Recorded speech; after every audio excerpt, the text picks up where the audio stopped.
Shalom, brothers and sisters. So, let's address the fallout from Ben Gvir's visit to the temple. The US has slammed unacceptable Ben Gvir Temple Mount visit. Israel's National Security Minister sparks global fury. Prime Minister Benjamin Netanyahu says the status quo on the Temple Mount was not violated.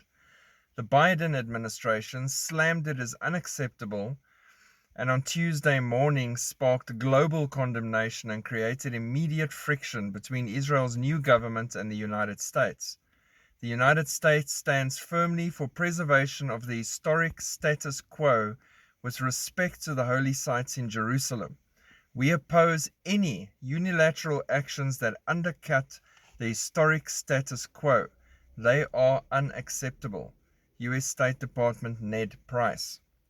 We will be quite clear in opposing any unilateral steps that set back the prospects for a two-state solution, adding that this also includes de-escalating tension and avoiding steps that exacerbate violence.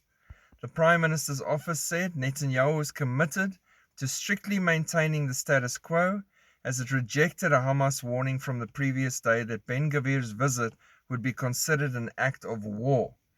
We will not be dictated to by Hamas. Under the status quo, ministers have gone up to the Temple Mount in recent years, including Public Secretary Minister Gilad Erdan. Therefore, the claim that a change has been made in the status quo is without foundation, Netanyahu said.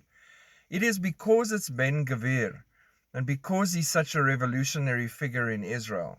That's why it's a major issue. Ministers have gone up before, but now they're making as if it's never happened. Erdan, who is now Israel's ambassador to the UN in New York, tweeted a photograph of himself on the Temple Mount from his time as public security minister. Israel has maintained the status quo for many years, even though it discriminates against Jews and Christians who can only visit, not pray. Anyone who says differently jeopardizes security and stability, he said. Peace and security, stability. The UAE condemned Ben Gvir's visit, reiterating the need to provide full protection for Al-Aqsa Mosque and halt serious and provocative violations taking place there. It called on Israel to assume responsibility for reducing escalation and instability in the region. Egypt, Bahrain, Turkey, Qatar all issued condemnations, as did France, the Great Britain, and the EU. And the UN Security Council is set to meet on this entire situation. Now, I'm sorry, it is ridiculous that intelligent people can't put one and one together and come up with two. The original agreement said freedom of religion, which means people can pray. It was to be protected from violence or anything like that. That is instability. How is it a declaration of war when a man walks on the Temple Mount? It is a declaration of war because he's a Jew and he's a minister. Oh, and they don't like him. Okay? I don't like Ben Gvir either. I don't. He's very militantly anti-Christian. All right, fact. He's from Kach. So I'm not a fan either, but I'm a huge fan of Jews having the right to Temple Mount and the right to pray.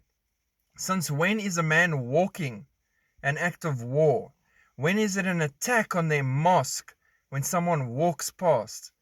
The only violence that's happened there is when they initiate violence, when they store rocks inside their holy places to throw at people that are walking there, when they check to make sure that you're not praying.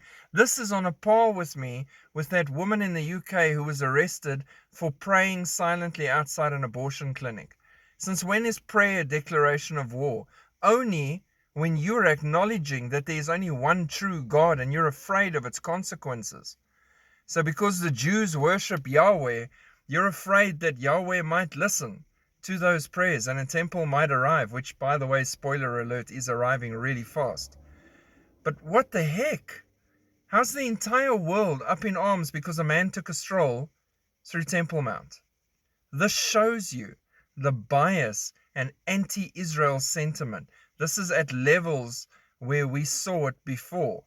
World War II, when they built special camps and big walk-in ovens, same time. We're heading for that same level of anti-Semitism and anti-Jew, where the rabid dog living in the main bedroom of your house has all the protection. And if you walk through that room, you must keep quiet, you mustn't talk, you mustn't pray, you must nothing, or everybody in the neighborhood is going to condemn you. Why not just remove the rabid dog? It's your house. What the heck? So if that's too much of a harsh opinion for you, you're going to have to deal with it, because that's my opinion. This is God's land, God's city. Jerusalem has His name. It belongs to Him, and His people are there. So excuse me if I don't care what other religions and faiths think about it. And I will, until the Lord fetches me, pray wherever I please. Try stop me. And I will pray openly. I will pray with my lips and my voice too, not even silently, because I am not ashamed, and I will stand for the light until the end. So interesting, we'll keep watching. One rocket, no further violence, but the Palestinians have received it as a gift, because now the whole world is up in arms against Israel and Netanyahu's government again, and they're under massive attack.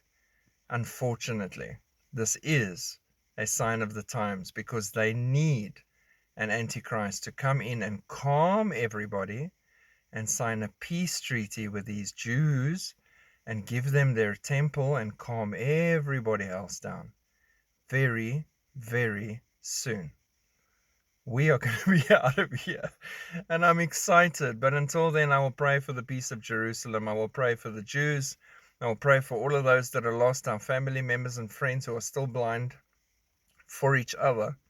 And we will persist to shine our lights in the darkness. And the only way they're going to stop that is to come and snuff this light out. And that's fine too, because for me to live is Christ and to die is gain. Keep looking up. Keep listening for that trumpet. We are out of here soon. God bless. Shalom.